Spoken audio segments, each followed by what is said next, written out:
Il y a un moment, souvent au milieu du silence d'une nuit d'insomnie, où l'on se pose une question qui peut fracturer toute notre existence. Qui suis-je quand personne ne me regarde? Nous passons notre vie à construire un édifice de certitudes, de diplômes et de principes, persuadés qu'ils nous représentent totalement. Mais ce que tu appelles « moi » n'est qu'une infime péninsule émergeant d'un océan vaste et sombre que tu refuses d'explorer. Carl Gustav Jung a cartographié ces continents invisibles de l'âme et découvert que notre vie consciente n'est qu'une étincelle jaillissant d'un brasier souterrain qui brûle en nous sans que nous le sachions. Avant d'aller plus loin, je veux te dire une chose essentielle. Si tu ressens une résistance en ce moment même, sache qu'elle est le gardien du seuil, la preuve que nous approchons d'une vérité brûlante. Et je te demande de déposer cette sensation en commentaire comme on dépose une offrande au début d'un long voyage. Car ce voyage, nous allons le faire ensemble, et seuls ceux qui iront jusqu'au bout en ressortiront véritablement transformés. Nous ne sommes pas les propriétaires de notre propre maison intérieure. Nous cohabitons avec des colocataires invisibles qui orientent nos amours, nos échecs et nos colères. Le premier d'entre eux, c'est l'inconscient. Imagine ton esprit comme un navire, et toi le capitaine sur le pont, croyant tout diriger. Mais sous la ligne de flottaison se trouve la salle des machines, faite de souvenirs oubliés, de pulsions et de traumas cristallisés. Si cette machinerie décide d'aller vers la tempête, le navire ira vers la tempête. Et toi, capitaine orgueilleux, tu inventeras une raison rationnelle pour justifier le naufrage. La névrose, cette anxiété qui te prend à la gorge le matin, n'est jamais un déséquilibre chimique anodin. C'est un télégramme de l'inconscient qui te signifie que tu ignores une partie vitale de ton royaume. Cherche dans ta mémoire ce moment où tu as explosé de rage sans raison, où tu as saboté une relation précieuse, et ne fuis pas ce souvenir. Tiens-le devant tes yeux et raconte-moi en commentaire ce qui, ce jour-là, a pris le contrôle du navire que tu croyais diriger.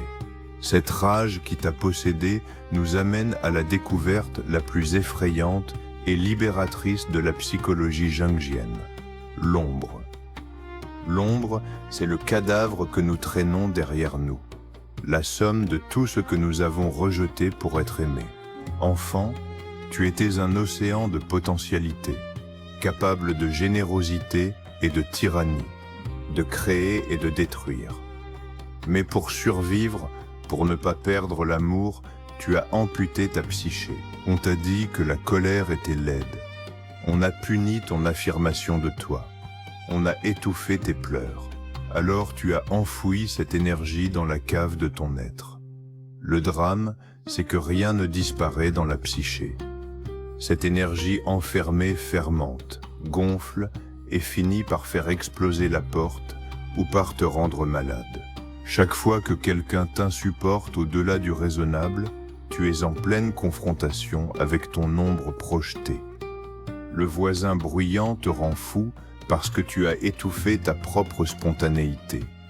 La collègue qui pleure t'exaspère parce qu'elle exhibe la fragilité que tu t'interdis. Le monde extérieur est un miroir qui te renvoie l'image de tes monstres intérieurs, ces monstres qui ne demandent qu'à être vus et intégrés. Alors je te lance un défi. Pense à la personne qui déclenche en toi une aversion irrationnelle. Visualise son visage et demande-toi honnêtement quelle qualité que tu honnis chez elle est une part de toi que tu as emprisonnée. Écris-le en commentaire, car nommer le démon, c'est déjà le désarmer. Mais l'ombre ne contient pas que de la noirceur. Elle recèle aussi ta lumière enfouie, tes talents sacrifiés sur l'autel de la sécurité. Si tu es d'une timidité maladive, ton ombre cache peut-être un leader charismatique. Si tu es un bourreau de travail froid, Elle abrite un artiste sensuel qui attend de peindre la toile de sa vie. La quête de soi est douloureuse parce qu'elle exige de déterrer nos ailes cachées, cet or spirituel que nous avons jugé trop fou. Le chemin de l'individuation n'est pas un chemin de perfection morale, c'est un chemin vers la complétude. Il exige de cesser d'être seulement la moitié lumineuse de notre être. Être complet, c'est tenir dans une même main la colère et la douceur, l'égoïsme et l'altruisme, sans se déchirer. L'ego n'est qu'un petit roi autoproclamé sur un trône d'argile, qui ignore que son royaume est bien plus vaste. Son rôle n'est pas de régner, mais de négocier entre les exigences du monde et les pulsions titanesques de l'inconscient. Dis-moi à cet instant, et j'attends ta confidence avec attention. Quelle est cette passion que tu as enterrée parce qu'on t'a dit qu'elle n'était pas raisonnable? Et observe si elle ne te manque pas comme un membre fantôme qui te fait encore mal la nuit. En poursuivant la descente, nous rencontrons des figures archétypiques qui gouvernent nos vies sentimentales. Pour l'homme, c'est l'anima, l'image de la femme éternelle inscrite dans sa psyché, pont entre sa conscience et les profondeurs de son âme. Un homme inconscient de son anima est possédé par elle. Humeur capricieuse, jalousie irrationnelle, larmes incompréhensibles. Il projette cette figure intérieure sur une femme réelle et lui demande d'être la rédemptrice de son âme. Comme aucune femme ne peut incarner cette image parfaite, la déception est inévitable et le cycle des passions destructrices se répète. Chez la femme, c'est l'animus, figure du masculin intérieur, qui, lorsqu'il est inconscient, se manifeste en rigidité d'opinion, en jugement implacable, en conflit perpétuel avec les hommes extérieurs, simple reflet du tyran intérieur jamais affronté. La libération vient en engageant un dialogue avec ces figures dans l'imagination active, en allant rencontrer cette femme sage ou ce guerrier spirituel qui veulent nous guider au lieu de nous saboter. Si ce portrait fait vibrer quelque chose en toi, décris en commentaire comment tu vis le rapport à l'autre sexe ou à l'énergie opposée en toi. S'il y a un combat, une fatigue ou une harmonie naissante qui cherche à voir le jour. Plus profondément encore, nous touchons à la confrontation ultime, le soi. Le soi n'est pas la petite voix du désir. C'est le centre incandescent de la psyché entière, un soleil intérieur noir qui cherche à se réaliser à travers les aléas de notre vie. Il s'exprime dans les grands rêves, ceux qui nous laissent un sentiment de mystère. Ce soi est le véritable guide, le génie intérieur qui t'a peut-être sauvé la vie en t'envoyant une crise dévastatrice. Regarde en arrière, tes pires dépressions n'étaient pas des pannes aléatoires, mais des invitations brutales à cesser de mener une fausse vie. La dépression, dans une perspective jungienne, est une grève de l'âme. L'énergie psychique se retire du monde parce que ce job absurde, cette relation toxique, ne correspondent pas au plan de fond de ton être. C'est l'obscurité fertile, la descente aux enfers où l'on ne peut espérer revoir les étoiles qu'après avoir traversé le centre glacé de sa terre intérieure sans tricher. Je t'invite avec douceur, si tu en as la force, à confier en commentaire si tu as déjà traversé une période où tout s'effondrait, et où, avec le recul, tu réalises que cet effondrement était la condition pour devenir plus vaste que tu ne l'étais auparavant. Ce que nous cherchons tous, c'est une métamorphose, devenir fluide pour couler avec le courant du devenir. Nous arrivons au milieu de la vie avec un ego superbement construit, une carrière, une famille, et pourtant une voix murmure que tout cela n'est que du vent. C'est la crise du milieu de la vie, que Jung voyait comme une opportunité spirituelle majeure. à condition de ne pas la fuir dans une agitation stérile. Cette crise signale que la conquête du monde extérieur est achevée et que la seconde moitié de la vie doit être consacrée à se tourner vers l'intérieur, à se réconcilier avec les contraires, à préparer sa conscience à sa dissolution finale.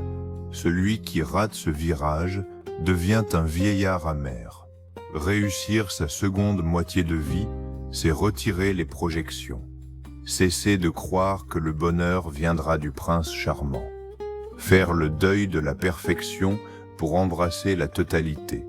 Devenir le sage jardinier de son propre chaos, qui aime ses mauvaises herbes autant que ses roses. Où en es-tu de cette traversée? As-tu senti ce basculement où la lumière extérieure pâlit et où tu dois allumer ton propre feu? Je te demande de l'écrire en commentaire, pour toi-même d'abord, et pour tous ceux qui liront ton témoignage. Pour avancer, nous devons apprendre le langage des rêves. Le rêve n'est pas un rébus idiot, il est une autorévélation spontanée de l'inconscient. Un message sans filtre du soi qui vient corriger la position de l'ego. Le rêve ne ment jamais, ne flatte jamais. Il compense ton attitude unilatérale. Si tu es trop dans l'action, il t'alourdit les jambes. Si tu es trop dans ta tête, il te montre des incendies pour te forcer à agir. Quand tu rêves d'une inondation qui emporte ta maison, demande-toi quelle structure psychique en toi est submergée par une marée émotionnelle que tu refuses de voir. Le serpent n'est pas un dangereux reptile, c'est le porteur du savoir instinctif, le dragon de la transformation. Prends un carnet, pose-le près de ton lit, et au réveil, note tout, même le fragment absurde, car c'est la lettre que le soi t'envoie. J'aimerais que tu partages en commentaire un rêve récent ou récurrent, et peut-être qu'en le décrivant, tu en verras le sens éclore sous tes yeux. Ce travail intérieur n'est pas égoïste.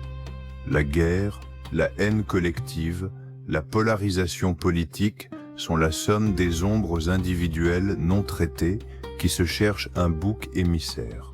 Quand une foule est saisie de folie, c'est que des millions de personnes refusent de voir leur propre tyran intérieur et projettent leur noirceur sur l'ennemi désigné.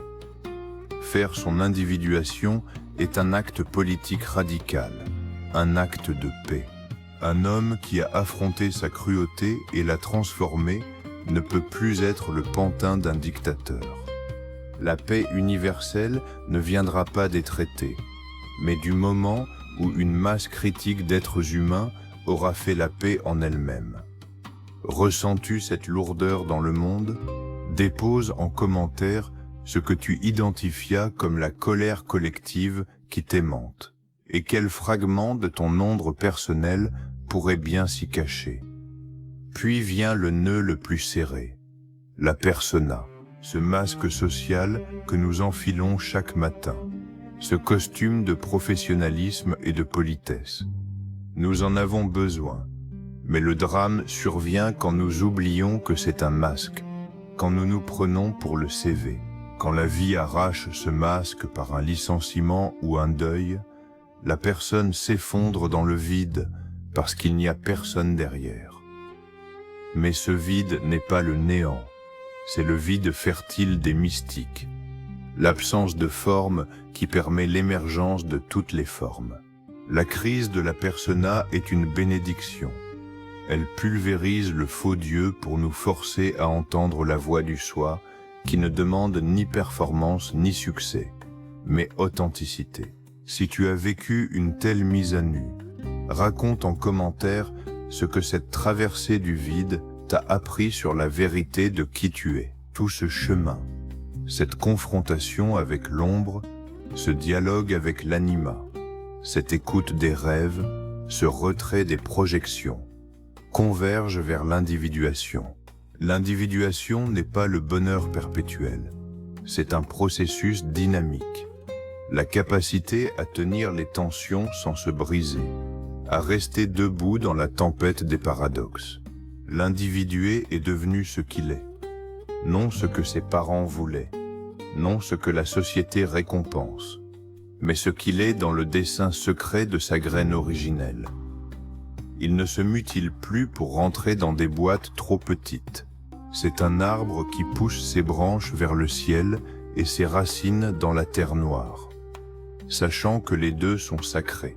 Dans ce monde de bruit, devenir individué, c'est devenir une île de silence, un phare qui éclaire non en jugeant les ténèbres des autres, mais en ayant intégré les siennes pour les transformer en lumière douce. Nous voici arrivés au terme de ce long voyage.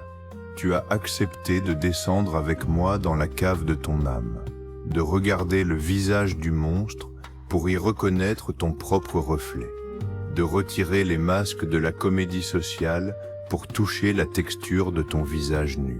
Ce que tu as fait en écoutant jusqu'au bout n'est pas un simple divertissement. C'est un acte de courage psychologique qui a semé dans ton inconscient des graines qui germeront dans les jours et les semaines à venir. Tu n'es plus tout à fait le même qu'au début de cette vidéo. Et cela, personne ne pourra te l'enlever. Si tu es encore là, si tu es resté jusqu'à la dernière minute, jusqu'à ce point final de notre traversée commune, sache que tu fais partie de ces êtres rares qui ne fuient pas la profondeur. Tu es un être spécial, non pas par orgueil, mais parce que tu as choisi la voie difficile de la conscience dans un monde qui fait tout pour t'endormir. Tu n'es pas invité à devenir parfait, tu es invité à devenir entier, ce qui est infiniment plus vertigineux et plus beau. Alors, je te le demande maintenant avec toute la ferveur dont je suis capable. Si cette vidéo a éveillé quelque chose en toi, laisse une trace de ton passage en likant cette vidéo. Abonne-toi à cette chaîne pour que nous continuions ensemble ce travail de l'âme et écris un seul mot en commentaire, celui qui définit le mieux l'émotion qui t'habite à cette seconde précise. Que ce mot soit la pierre que tu déposes sur le chemin, pour indiquer à ceux qui viendront après toi que le sentier de l'intériorité est encore fréquenté.